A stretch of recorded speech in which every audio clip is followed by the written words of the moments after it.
Sadgurunath Maharaj Ki Jai, and welcome to Jagadambe Reads the Holy Books of India, Mahabharata 124. As you may remember, the coronation had started. All the rishis were there to shower their blessings on Yudhishthira. Narada was there. His mind was not on the present. It was busy with thoughts of the future. He saw Krishna sitting there near the throne with his eternal smile on his lips. But Narada saw him as the pivot around which the future of Bharatavarsha was to revolve. The Krishna he saw did not have a smile on his lips. His eyes were grave and sad. His expression was stern. Narada turned his eyes to Yudhishthira. He saw the innocent monarch who was to be the cause of the destruction of the entire race of Kshatriyas. He looked at Draupadi and saw the predictions about her about to come true.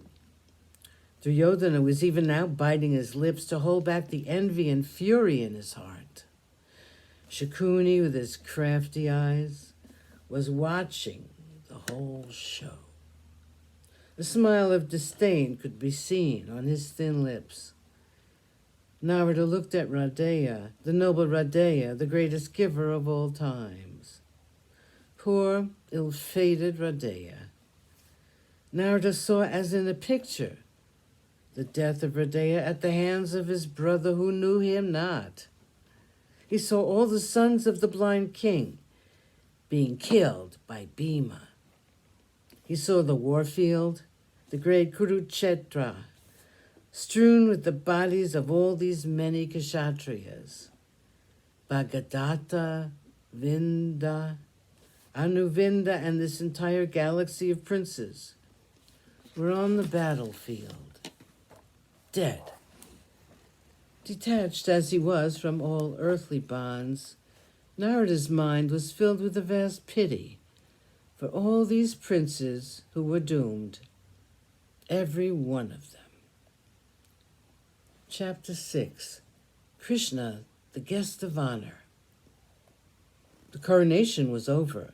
It was now the duty of the king to honor the guests. Bhishma addressed Yudhishthira and said, "My child, Yudhishthira, these kings and rishis have come here to honor you and grace the yagna with their presence. It is now your duty to welcome each one of them with orgya and honor them. It is but right that you should show your gratitude to all these kings and sages. But you must decide in your mind about the guest of honor. You must select him, and he must be worshipped first." Yudhishthira was embarrassed by the delicate task he was assigned. He said, "My lord, I am ignorant about these matters. You are my grandfather. You must tell me who ought to be given the seat of honor." Bhishma was silent for just one moment. Then he said, "In this great and glorious assembly of princes and noble houses, this Krishna shines as the sun in the midst of his own rays. Without him, this hall will lose all its grandeur. He is the person whom I suggest as the greatest of them all." Yudhishthira was only too happy to honor Krishna, who was everything to him. Krishna stood for everything dear and sacred to the Pandavas. Yudhishthira asked Sahadeva to bring the articles necessary for worship. Sahadeva sat at the feet of Krishna. With tears streaming from his eyes, he took the blessed feet in his hands and washed them lovingly.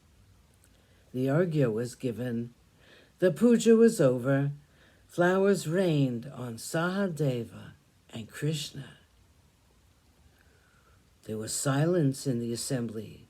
Some of the heroes did not like the honor paid to Krishna. Sadgurunath Maharaj Ki Jai. Thank you for coming. I hope you come again.